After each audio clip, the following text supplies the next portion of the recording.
Good Friday శుభాకాంక్షలను తెలియజేస్తున్నాను. అలాగే ఈ అవకాశం ఇచ్చిన ఆ దేవాది దేవునికి, పాశ్మ గారికి, మీ అందరికీ నా హృదయపూర్వక వందనాలు తెలియజేస్తున్నాను.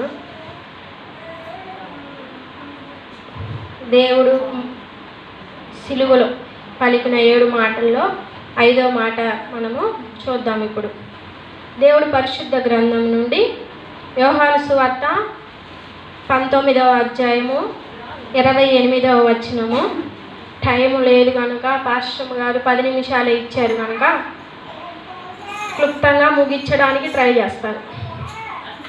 అటు తరువాత సమస్తమును అప్పటికి సమాప్తమైనదని యేసు ఎరిగి లేఖనము నెరవేరునట్లు నేను దప్పిక కొనుచున్నాను.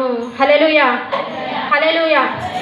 యేసు ప్రభు వారు ఏం చేస్తున్నారంటే 5వ మాటగా నేను దప్పిక కొనుచున్నాను అని చెప్పాడు. ఈ మాట దేవుడు మనతో మాట్లాడిన చిన్న ప్రార్థన చేసుకుందాం. పరిశుద్ధుడా, మీకు ప్రేమ కలిగిన మా ప్రియ పరలోకపు తండ్రి, మీకే మా వందనాలు ప్రభా, స్తోత్రాలయ్యా. ప్రభా, ఈ శుభ శుక్రవారం దినమున నాయన యేసయ్య, నువ్వు మా కొరకు ప్రభా కలువరి శిలువలో తండ్రి ప్రాణత్యాగము చేసావు నాయన. ఆ ప్రాణత్యాగము చేయబోయే ముందు మేము ఈ లోకంలో ఎలా జీవించాలో ప్రభా, నీ అమూల్యమైన 7 మాటలను ప్రభా మేము ధ్యానించుకోబోతున్నాం నాయన.